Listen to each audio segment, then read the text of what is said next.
You keep calling it avoidant attachment when what you're describing is abuse. You keep downgrading coercive behavior into some personality style because attachment theory sounds, what, softer? It sounds more fixable, right? But you're wasting time thinking like this. You're sitting there thinking, maybe he just shuts down in conflict. Maybe he just needs space.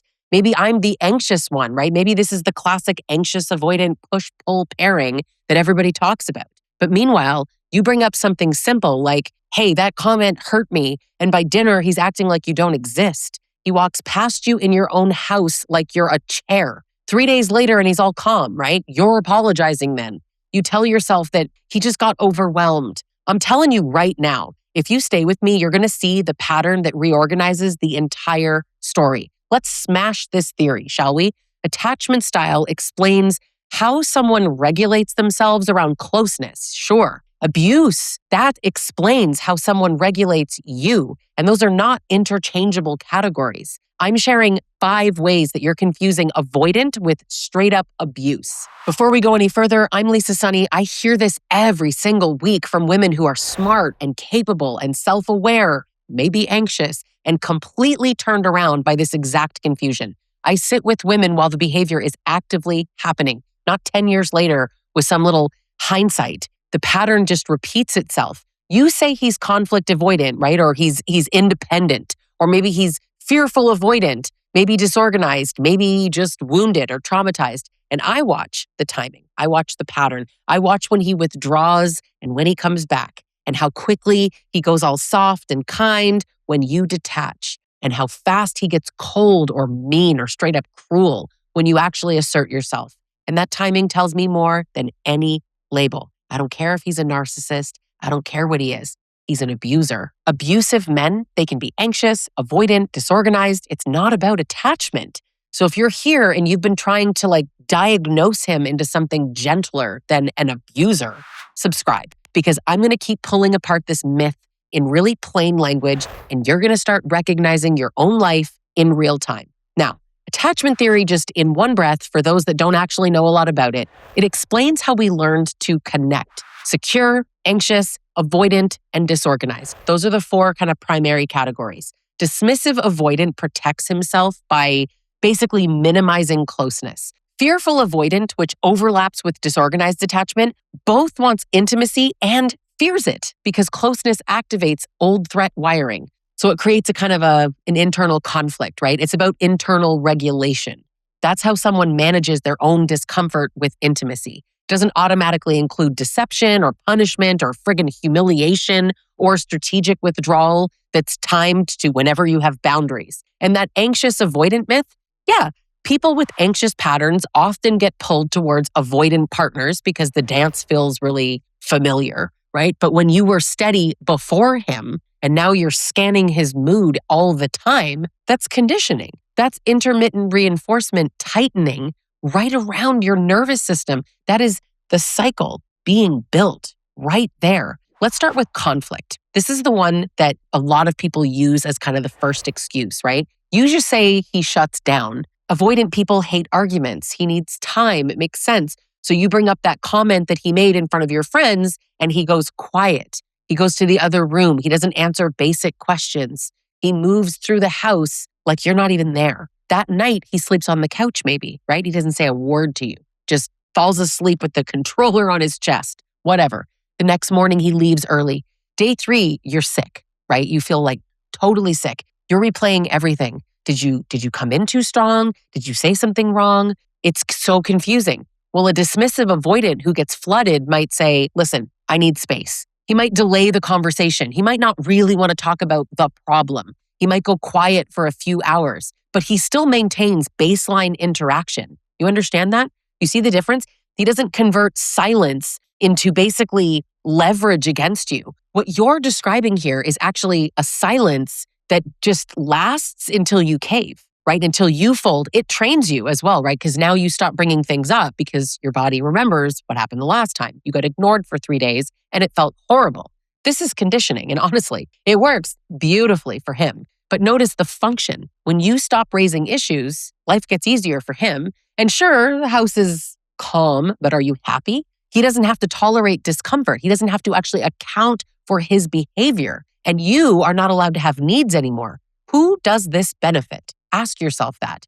He benefits from the outcome of this. Now, an attachment style doesn't need you to be smaller in order to regulate. It manages internal anxiety. Now, this pattern manages you. And again, watch the timing. He doesn't just withdraw randomly. When is it happening? Right after you assert yourself, right? He comes back once you are calm, once you're a little bit more soft, you're not so hot. If you start to detach, he's lighter, he's joking, maybe he's affectionate.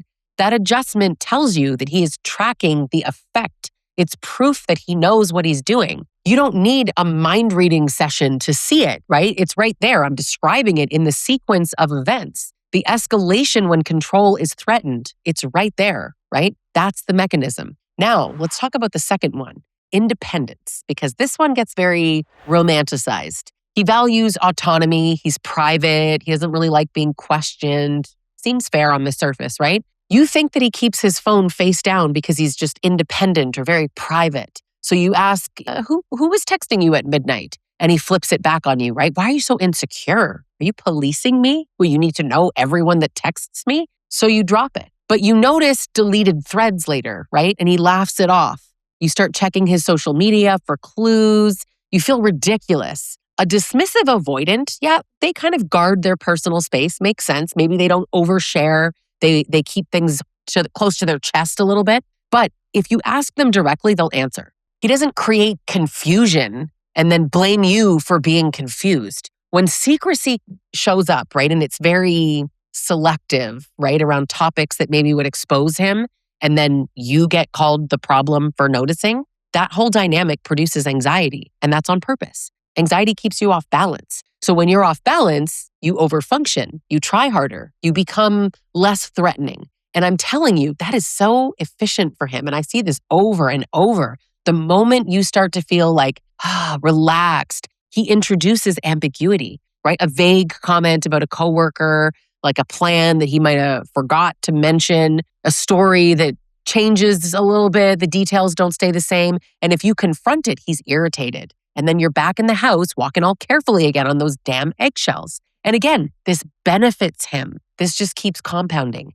You're distracted by proving you're reasonable, right? You're explaining yourself, but he never has to answer in a clean way. Because let me guess, we're talking about your tone now, right? We're going to shift what the problem is. That's a power move. An attachment wound does not require you to doubt your perception to function, but this does. Okay, third one, emotional distance compared to contempt. Now, you tell yourself that, he's just not expressive. He's not good with words. He's not good with feelings. You cry after a hard day and he rolls his eyes. He calls you dramatic. This is the guy that says you're too sensitive, or he'll bring up your reaction later as evidence and say, hey, look how unstable you are. This is not discomfort with vulnerability. It's actually very clearly devaluation. That's him lowering your credibility so that any future concerns that you bring up become meaningless. And it lands. You start prefacing everything with, listen, I know I'm probably overreacting, but you just shrink. It's brutal. Contempt really screws you over time because it positions him as above you. Avoidant attachment does not need a hierarchy to feel safe. Plenty of people have an avoidant attachment and are not abusive. Do I really need to say that? Contempt builds this hierarchy. And once that hierarchy is built, listen, he can just dismiss anything without an argument, right? That's it. It's just what it is. He sighs, you back down. That's what I'm talking about. Now, fourth is the big one, right? Push-pull cycle. You say he's fearful avoidant. You see yourself as anxious. He wants closeness, but he panics, right? So in the beginning, he was really intense. He used to talk about the future and texting all day. You felt so chosen. And then he kind of pulls away and days go by. You have minimal contact. You start to panic. That's the anxious attachment kind of kicking in. I get that part. But when you finally said, maybe this isn't working, and he gets warm again, or if you withdraw, he's like, oh, you want to go to dinner? That whole thing just repeats. Warm when you're kind of drifting away, and kind of cold and cruel when you feel invested. The timing, you've got to see the pattern in the timing. Fearful avoidant attachment involves internal conflict about closeness. Absolutely. But it does not require this kind of like recalibrating affection. based on your level of independence. Do you get that? Like, that's not the same thing. When he's all warm, anytime you detach and then it goes away when you kind of lean in and you're trying to get some attention and affection from him, you're just watching reinforcement right at work. That high that you feel feels like you earned it, right? The low feels like it's your fault. But I want you to kind of take notice of this loop. Attachment is right here, but it's an uncertain one, and that's what's keeping you hooked. Now, I want to kind of circle back to that early scene where you brought up that comment and then he disappears for 3 days, okay? Notice what happens next. When he finally re-engages, let's say he's chill, calm, maybe he says he needed space, maybe he ignores it altogether. But because you are so relieved to just have that tension lifted and you're like back in his good graces, you accept the explanation because you don't want to question him and then go back into another 3 days. You're grateful he's speaking to you again, right? Your standards drop. That's it. You don't even realize it. Poof, the bar is in hell. That's the cumulative cost of this. It is. His comfort is always going to be protected in his world. Now, if this were simply avoidant attachment, the withdrawal would be about his internal overwhelm. It wouldn't systematically reduce your willingness to assert yourself over time. But here it does. And that's the difference. That's what matters. I also need to remove this false exit while we're here, okay? Understanding his childhood is not going to make this pattern make sense. You can map his attachment history beautifully. You have no idea how many clients have been reading attachment books and learning this and in therapy talking about him. You're paying to talk about him. You can explain all these dismissive defenses and trauma responses in your sleep. You know all about what an avoidant person acts like. But the cognitive dissonance is demanding that you not see that these two things do not go together. He still benefits from your desire to keep the peace. You want to keep the peace so badly, his peace. He majorly benefits from all of this confusion that you feel. As long as the behavior produces the outcome that he prefers, it stays. And he's never going to change. You trying to communicate more calmly is not going to change anything because, hello, it is working exactly as it's designed. And I know that's hard to hear. If this is clicking and you're seeing this in your own house and you see this in the examples, tell me in the comments which pattern that you've been labeling as avoidant. I want you to name it. I could have made this video a list of 20, to be honest. And I read the comments. Now, let's touch briefly on disorganized attachment because I'm telling you that term gets thrown around too, just not quite as often. Disorganized attachment involves contradictory impulses around closeness rooted in really early trauma. A person with a disorganized attachment moves toward and away from intimacy because both comfort and threat are activated at once. It's internal chaos. It really is. And I know that that creates a really unstable behavior in people, but it does not inherently require punishing you for asserting yourself. So it's not just an automatic, that means the person is abusive. Abuse is a choice and it's rooted in an entitlement, just so we're super clear. But somebody like this, if they escalate specifically at the moment that you push back, the escalation is doing something. It has a function. It teaches you the cost of the boundary and it feels like it's not worth it. So when he becomes nice again, the moment that you detach, right, serves a purpose. It keeps you from leaving. It's so clear. Once you see it, you cannot unsee this stuff. I'm telling you, call it whatever you want. The mechanism stays the same. And over time, staying in this attachment mismatch, let's say, right, it costs you so much, so much. You no longer trust yourself because now you're explaining away stuff that you feel. You don't trust yourself anymore. You have a feeling and you immediately push it down, push it away, and you override your own intuition. Women get conditioned to do this all the time. And here you are spending all of your energy diagnosing and thinking about him and his trauma and his attachment instead of looking at what you're doing in this relationship. And all this time, the cycle just tightens, keeps going. The warmth gets shorter. The cruelty is more frequent, more often or worse. And you're going to reach a point, if you haven't already, for clarity, where you realize that your anxiety didn't start until the pattern did. Like maybe you've been anxiously attached, but that doesn't mean that you just feel anxious in every single relationship. We can be attached differently to different people. You weren't always scanning before or apologizing. You weren't afraid of your own tone before and wondering, did you say it right constantly?